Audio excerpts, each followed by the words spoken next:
contente de voir que vous êtes venus nombreux aujourd'hui rassemblés en tant que cavaliers autour de l'innovation. Moi, je vais vous parler de comment Internet va permettre aux cavaliers de progresser et voyager toujours mieux. Mais avant de faire ça, je voudrais faire un petit sondage dans la salle. Qui se sent cavalier totalement satisfait? Levez la main. N'ayez pas peur. 2, 3, 4. Alors c'est une vaste question, on ne se la pose peut-être pas tous les jours. Qu'est-ce que ça veut dire être un cavalier satisfait? Est-ce qu'on est dans la bonne écurie? Est-ce qu'on a la bonne position?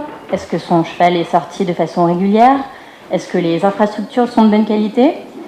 Il y a plein de questions. En tout cas, moi, je me suis posé ces questions à un moment précis. C'est le moment classique où j'ai déménagé. Moi, ça fait 25 ans que je fais du cheval. Je suis cavalière de saut d'obstacle. J'ai une licence professionnelle. J'ai été vice-championne de France en jeune senior. Et il y a 2 ans, quand j'ai dû quitter ma Lorraine natale, là où j'ai mes 2 chevaux et où je connais un peu tous les professionnels et les amateurs du secteur, j'ai donc bougé à Paris. Et là, c'était un autre combat. Comment trouver l'écurie qui allait me satisfaire pleinement? Anne de Sainte-Marie a très bien parlé tout à l'heure de ce vecteur de progression que sont les professionnels du monde équestre. Parce que quand on veut progresser, ou qu'on veut voyager d'ailleurs, on ne peut pas le faire tout seul, on a besoin des professionnels. Et donc pour progresser et voyager toujours mieux, comment trouver le professionnel qui vous convient? Et qui vous convient, ça veut dire quoi? Ça veut dire qu'il est près de chez vous. Ça veut dire qu'il vous donne un enseignement qui vous convient. Et ça veut dire aussi qu'il correspond à votre budget. Donc, selon moi, la vision que j'ai partagée aujourd'hui avec vous, c'est qu'il y a 3 facteurs pour toujours mieux progresser et voyager. Le premier, c'est déjà de trouver et de pouvoir comparer un professionnel qui vous convient, en consultant ensuite les avis de la communauté, et enfin, en pouvant réserver directement en ligne. Alors, trouver et comparer en ligne, qu'est-ce que ça veut dire? Je vais reprendre mon exemple de mon déménagement. J'ai tapé écurie Paris pour voir un petit peu ce qui se trouvait près de chez moi à Paris. Alors là, c'est simple, hein, Google vous donne des résultats pêle-mêle. Vous avez des sites d'écurie, vous avez des sites d'annuaires, vous avez le site de la FFE. Donc bah, c'est bien, vous avez un petit peu l'ensemble de ce que vous pouvez trouver sur Internet. Et donc là, vous prenez votre patience et votre téléphone pour appeler les professionnels et savoir combien ça coûte et s'il y a des disponibilités. Donc c'est long et c'est quand même assez compliqué. Le problème aussi, c'est qu'aujourd'hui, comme moi, il y a 7 Français sur 10 qui consultent Internet pour trouver un professionnel. Pourtant, il y a 4 Français sur 10 4 professionnels sur 10 qui ont un site Internet. Donc, déjà, on ne peut pas passer à côté d'Internet si on veut que le client cavalier nous trouve. Une fois qu'on a un petit peu fait ce mapping, c'est bien, mais on veut choisir l'endroit où on a le meilleur rapport qualité-prix. Du coup, moi j'ai pris un tableau Excel. C'est fastidieux, mais ça permet de comparer les différentes qualités, que ce soit le prix, que ce soit le service, les infrastructures. Et ça, c'est ce que tous les consommateurs ont envie de faire finalement. Mais ça prend du temps, et c'est pour ça que c'est bien que ça soit rassemblé sur une même plateforme.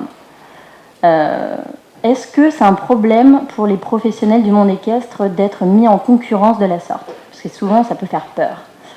Il faut savoir que les consommateurs, ils ont envie d'aller dans un endroit en connaissance de cause et que pour la plupart du temps, on ne fait pas du cheval comme on fait du vélo et donc le facteur le plus déterminant, ce n'est pas du tout le prix. Donc voilà, premier facteur pour progresser et voyager toujours mieux, trouver et comparer. C'est ce qu'on fait d'ailleurs aujourd'hui dans le monde du tourisme classiquement. Ça fait 15 ans que TripAdvisor le fait très bien dans l'hôtellerie. 10 ans que La Fourchette vous propose des restaurants comme ça, et ça commence à arriver depuis 5 ans dans le monde du tourisme classique avec des plateformes comme Easy Loisirs. Pour autant, on ne fait pas du cheval, encore une fois, détaché de ses émotions. On a besoin d'avoir les avis de la communauté pour aller dans un endroit qui nous correspond. Moi, en tant que cavalière de CSO qui monte à un niveau professionnel, je ne vais peut-être pas être dans mon élément dans une écurie western ou dans un pony club. Du coup, c'est important pour moi de voir ce que dit la communauté de l'endroit où je veux aller avant d'y aller pour ne pas perdre de temps. Classiquement, dans la vraie vie, ce qu'on fait, c'est un peu le bouche à oreille. On demande autour de nous quel est le bon endroit, quelle est la bonne personne. Si ce n'est pas directement mes amis, ça sera les amis de mes amis. Et bien, Internet, c'est exactement comme ça. C'est un moyen exponentiel de développer le bouche à oreille et donc d'aller plus vite, de gagner du temps.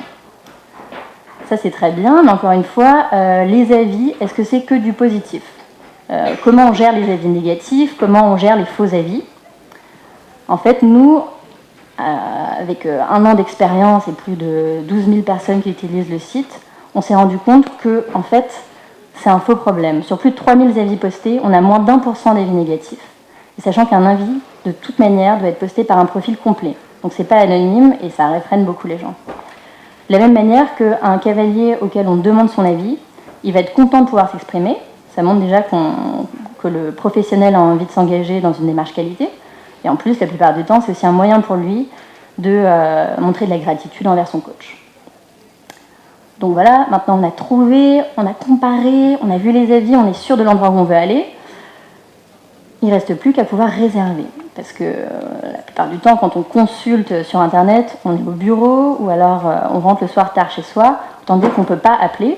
Et que la plupart du temps, quand on essaye d'appeler, on a affaire quand même à des structures de moyenne taille où le gérant, c'est quelqu'un qui monte à cheval, donc il n'a pas forcément le temps de prendre les réservations en ligne, au téléphone. Donc, d'où l'intérêt de réserver en ligne.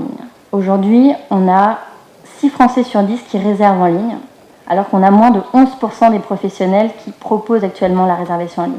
Donc il y a encore beaucoup de travail, et notamment au niveau de la filière équestre, parce que c'est vraiment une innovation de rupture.